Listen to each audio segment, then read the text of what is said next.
मुजफ्फरनगर के पुरकाजी में 15 अगस्त को स्वतंत्रता दिवस के अवसर पर विशाल तिरंगा यात्रा निकाली गई।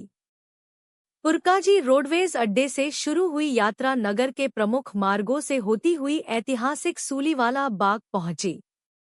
नगर पंचायत चेयरमैन एवं भारतीय किसान यूनियन के राष्ट्रीय सचिव जहीर फारूकी के नेतृत्व में निकली यात्रा में हजारों की संख्या में युवा, किसान, व्यापारी, सामाजिक कार्यकर्ता और स्थानीय लोग शामिल हुए। अलग अलग धर्म और जाति के लोग हाथों में तिरंगा लेकर भारत माता के जयकारे लगाते नजर आए। जगह-जगह लोगों ने यात्रा का पुष्पवर्षा और खाद्य पदार्थ वितरित कर स्वागत किया। सूलीवाला बाग पहुंचने पर राष्ट्रीय ध्वज फहराया गया और स्वतंत्रता संग्राम के शहीदों को श्रद्धांजलि दी गई। इस दौरान लंबे समय से चली आ रही सूलीवाला बाग को आधिकारिक तौर पर शहीद स्थल घोषित करने की मांग फिर उठाई गई। तहसीलदार सदर राधेश्याम गौड़ और नायब तहसीलदार अमित कुमार को इस संबंध में ज्ञापन सौंपा गया। बताया जाता है कि सूलीवाला बाग का संबंध 1857 के स्वतंत्रता संग्राम से है और प्रकाशित रिपोर्टों में यहां बड़ी संख्या में क्रांतिकारियों को फांसी दिए जाने का उल्लेख मिलता है। जहीर फारूकी के नेतृत्व में वर्ष 2015 से राष्ट्रीय पर्वों पर तिरंगा यात्रा निकालकर इस स्थल को शहीद स्थल का दर्जा देने की मांग की जाती रही है।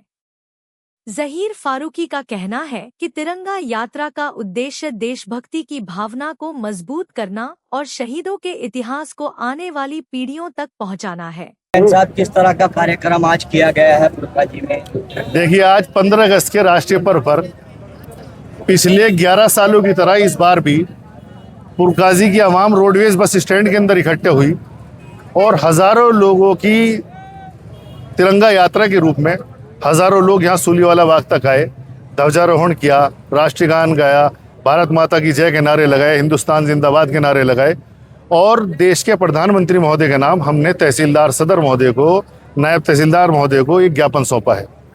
हमारी पिछले 11 सालों से यही मांग चलती आ रही है कि जो सूलीवाला बाग पर जिन लोगों को देश की आज़ादी के लिए शहीद किया गया था, 1857 से लेकर 1947 तक सैकड़ों लोगों को इस ऐतिहासिक स्थल पर शहीद किया गया, लेकिन हिंदुस्तान आज़ाद होने के बाद में इस जगह की दुर्दशा हो गई। यहाँ मरे हुए कुत्ते पड़े रहते थे, कूड़ी पड़ी रहती थी, गंदगी रहती थी, किसी भी सरकार ने इसकी सुध नहीं ली। हमने पिछले 11 सालों में इस कार्यकाल में इस सरकार में इसे यहाँ शहीद स्मारक बना दिया, यहाँ सौंदर्यीकरण कर दिया, यहाँ की गंदगी हटा दी।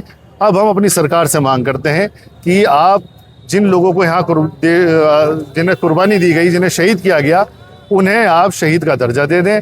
हिंदुस्तान को आज़ाद कराने के लिए भगत सिंह, सुखदेव, राजगुरु, अशफाक उल्लाह खां सहित जितने भी लोगों ने अपनी जानों की कुर्बानी दी है, आप उन सबको शहीद का दर्जा दें ताकि हिंदुस्तान के अंदर आने वाली पीढ़ियों के अंदर देशभक्ति की भावना, राष्ट्र प्रेम पूरी तरह से उनकी रगों के अंदर खून की तरह दौड़ सके। और यही हमने संदेश यहाँ से दिया है। हर बार पुरकाजी की आवाम ज़्यादा से ज़्यादा तादाद में आती है, क्षेत्र के जागरूक लोग आते हैं। इस ध्वजारोहण कार्यक्रम के अंदर इतनी गर्मी के अंदर हजारों लोगों का मौजूद होना इस बात को बताता है कि हिंदुस्तान के लोग अपने देश के तिरंगे झंडे से बहुत प्यार करते हैं। सरकार हमारे कार्यक्रम को हर बार गंभीरता से लेती है। सरकार ने सरकारी अधिकारियों को यहाँ भेजा है और हमें उम्मीद है हमारे इस ज्ञापन का, जनता की, आवाम का, हजारों लोगों की भावनाओं का सरकार कदर करेगी और इस राष्ट्रीय मुद्दे को अपनाते हुए शहीदों को शहीद का दर्जा देगी और ऐसे स्मारकों को जहाँ शहीद किए गए हैं उन्हें शहीद स्मारक का दर्जा देगी। धन्यवाद।